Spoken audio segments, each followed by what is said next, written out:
Magtanim tayo ng singkamas. So meron na akong lupa sa paso na may butas to guys ha. Ayan oh, may butas siya.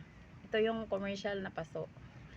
So nabibili yan sa mga mall kagaya ng mga Ace Hardware ganyan. So ayan na nakalagay na ang lupa dyan. Tapos yan ang pinaka base natin sa paso guys. Hindi ko siya lagyan ng mga fruit peels kasi baka malata. Kasi first time ko palang magtanim ng singkamas. So ganito guys, mag-comment kayo guys ha kung tama ang ginawa ko. Ito mga dahon ng mangga, yan, i-layer natin siya dyan. Tapos lagyan natin ng lupa. So dalawang singkamas yan. So dalawa ang gagawin natin. By the way, ang dahon ng mangga guys, mabilis yan siya malanta kapag lagi mo siyang dinidiligan. So hoping may time tayo magdilig dito sa rooftop. Bihira lang ako magyat dito.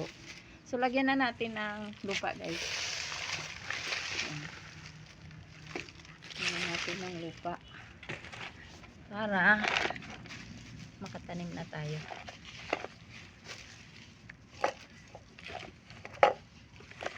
Bilisan lang sa pag-garden kasi marami pa tayong gagawin sa buhay. Hindi lang gardening.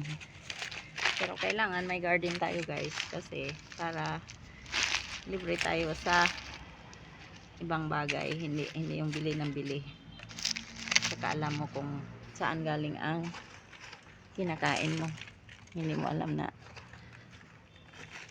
yung ibig sabihin, sure mo kung saan ang galing ang kinakain. So, ayan guys. Medyo okay na yan. Dagdagan ko na lang mamaya.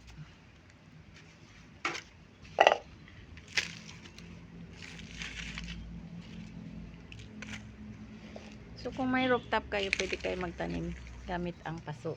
O kaya gumawa kayo ng garden na semento sa rooftop. Para hindi sayang ang space at the same time makatipid kayo ng pera. So ito na guys ang singkamas. Tinanim ko lang siya sa lata. Ayan oh.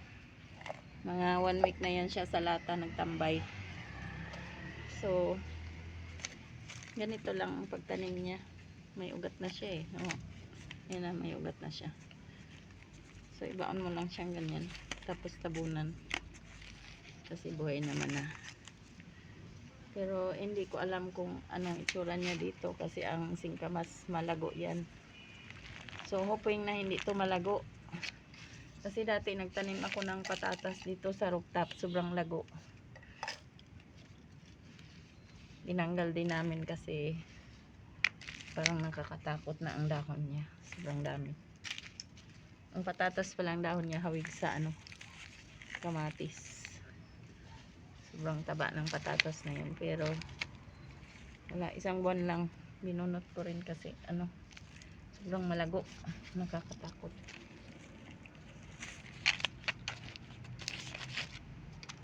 So ganyan lang guys ang ating singkamas for the meantime. Pero tingnan ko rin to.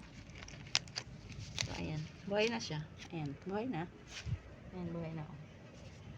So, comment kayo guys, yung mga expert sa pagtanim ng singkamas. Kasi, syempre parang kamuti din yan, dapat direkta sa lupa. Pero, wala naman tayong lupa kasi, lang to, condominium. So, nasa rooftop lang tayo nagtanim sa mga paso.